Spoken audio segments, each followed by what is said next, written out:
In personal growth and leadership, many focus on developing strengths like communication and resilience. True transformation comes not from polishing what is visible, but from illuminating what lies in the dark. This unseen territory is what Carl Jung called the shadow, the unconscious part of our psyche that holds everything we deny or repress. Shadow work is not about fixing what is broken, but integrating what has been forgotten. It is one of the most courageous and transformative steps in personal development and leadership. The shadow is the sum of traits, impulses, and emotions we consider unacceptable or shameful: anger, envy, fear, or even ambition. As children, we hide parts of ourselves to fit in and be loved. These repressed aspects form an invisible self that quietly influences our thoughts, relationships, and behaviors. Ignoring the shadow doesn't make it disappear. It leaks out through projections, emotional triggers, and self-sabotage. We criticize in others what we secretly deny in ourselves, attracting relationships that mirror our unresolved wounds. Shadow work invites us to pause, turn inward, and meet these disowned parts with honesty and compassion. Personal development is often portrayed as a linear path of improvement, setting goals, building habits, achieving success. But without integrating the shadow, growth remains superficial. We may look confident, yet still fear rejection. Shadow work deepens self-awareness by revealing why we act the way we do, dissolving internal resistance, and healing emotional wounds.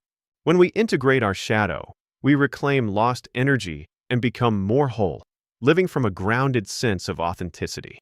True self-confidence is not the absence of fear. It's the capacity to hold our fear with maturity and still choose action.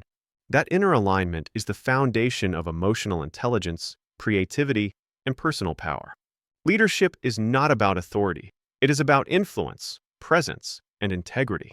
Great leaders inspire trust not because they are perfect, but because they are real, having confronted their own darkness and turned it into wisdom. A leader who has not faced their shadow risks leading from fear of losing control, criticism, or vulnerability. Such fear breeds micromanagement, manipulation, or burnout, not inspiration. Conversely, a leader who has done shadow work becomes self-aware, emotionally balanced, and compassionate.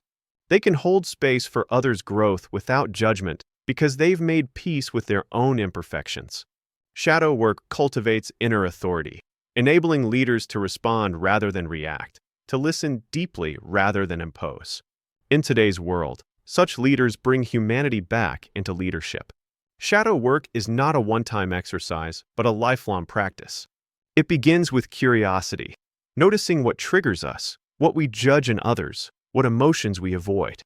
Through reflection, journaling, therapy, or guided practices, we can uncover the stories and beliefs that shape our inner landscape. The goal is not perfection, but integration, to bring light into the hidden places so that we may live and lead from wholeness. When we embrace the shadow, we stop chasing an idealized version of ourselves and start embodying the truth of who we are. That authenticity becomes our greatest strength in life, relationships, and leadership.